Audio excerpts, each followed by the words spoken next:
Hello, this is the Captain Paxo, and the M16A4 is the assault rifle with the highest skill gap. Before I get too far in this video, if I ever say M416 as opposed to M16A4, you know what I mean.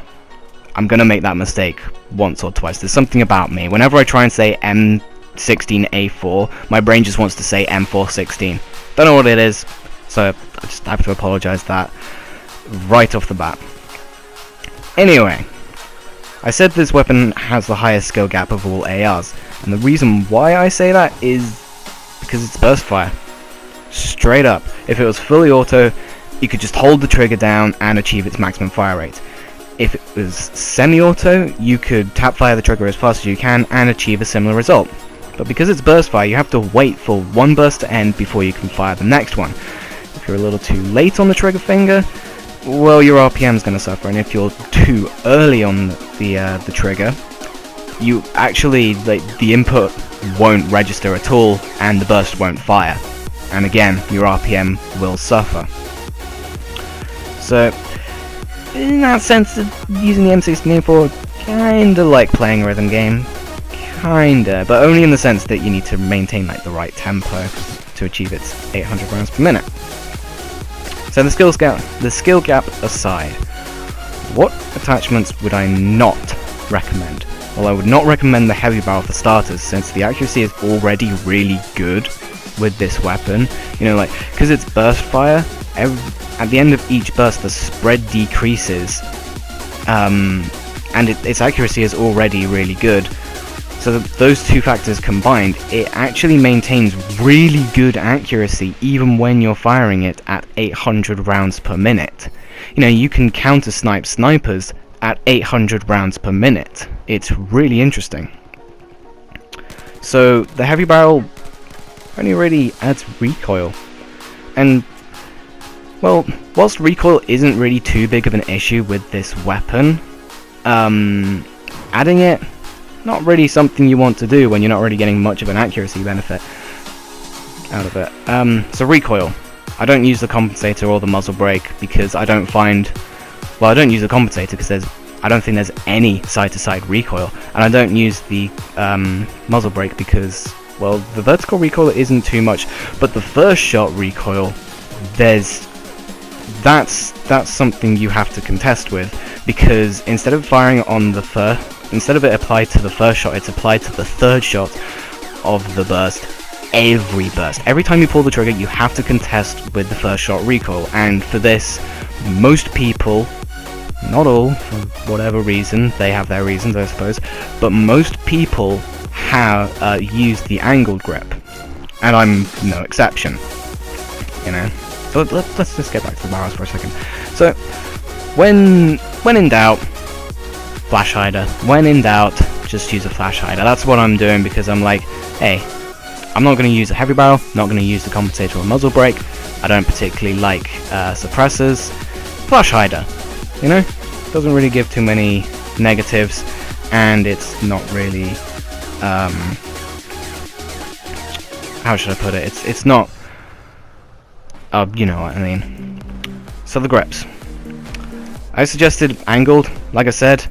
You know, first shot recoil is applied to the third shot of the burst, every burst. But the angle grip, it decreases accuracy. I mentioned that. It's kind of negligible, but it also decreases your hip fire by a little bit. But the hip fire isn't really that great with the M16A4. God, you didn't see that, it's already starting to happen. It's not really... hip fire isn't really that big of a draw to using this weapon. If you want to hip fire a burst fire weapon, there's always the M4 carbine, which is much better at hip firing.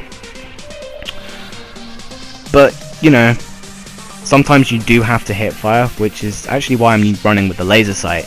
Because I'm like, you know, sometimes I do hip fire, sometimes it is really useful to narrow that hip fire spread. But I'm not going to be doing it all that often, you know, I'm not going to be relying on it nearly as much as something like the P90, you know. So, like I said, I've been running with the laser sight. You can run with the ×2 magnifier, because you can counter-snipe people with this weapon, but it's personal preference, you know? So how do you use this weapon? Well, because it's burst fire, just the act of burst firing and getting the burst fire right to get the 800 RPM, that's enough to clutter your brain. So in close quarter engagements, it can be really hard to maintain that 800 RPM. So if you're kind of new to this weapon, I would recommend pulling back, play a lot more conservative and patient, play more like you have a DMR than an AR assault rifle. You know, because this weapon does have DMR capabilities. But if you're a lot more confident with this weapon and you don't panic when you get into those close quarter situations, you can still pull off that 800 RPM burst fire, well then sure, you know, you can play this weapon as if it's an assault rifle. The M16A4 is what would happen if a DMR and an AR had a baby, you know? It's the best of both worlds, except not really. Anyway, like I said, if you can get the hang of like not panicking in these like high pressure situations, you can go for that, but it's quite hard to do, and it's something that takes a lot of practice. But when you do have the practice down, this weapon can serve you really well at all ranges. It can serve you well at counter sniping, can serve you well in close quarters, whatever. So then, what are the advantages of this weapon? Well, this weapon can compete at all ranges really, really well. It has a really good rate of fire. It has a pretty decent magazine size, you know, 31, pretty average, or 30 with one in the chamber. It's got a really good reload speed, like really good, even amongst assault rifles. It's got really good accuracy as well, like really, really good accuracy, being able to counter snipe people, you know, kind of accuracy. It's a great combination of a DMR and assault rifle. But the downside is just getting used to the burst fire. It's a 3-round burst, so keep that in mind, 3-round burst. And trying to maintain that 800 RPM, especially in close quarters situations, it makes the weapon really, really hard to use. And also its hipfire isn't that great, you know. Overall, if you're looking for a weapon that, you know, requires a lot of learning to do, this is the gun for you, you know. Well, I wouldn't say it's like it's really hard to use. It's just without the right kind of mental discipline, I should say, without the practice of burst fire, it's really hard to maintain that high RPM. It's pretty much what everybody says. It's like, yeah, it's quite hard to do, but that's like the hardest part. So if you can control that, then this weapon is really, really good. Like really, really good at it. It drops people in 2 bursts.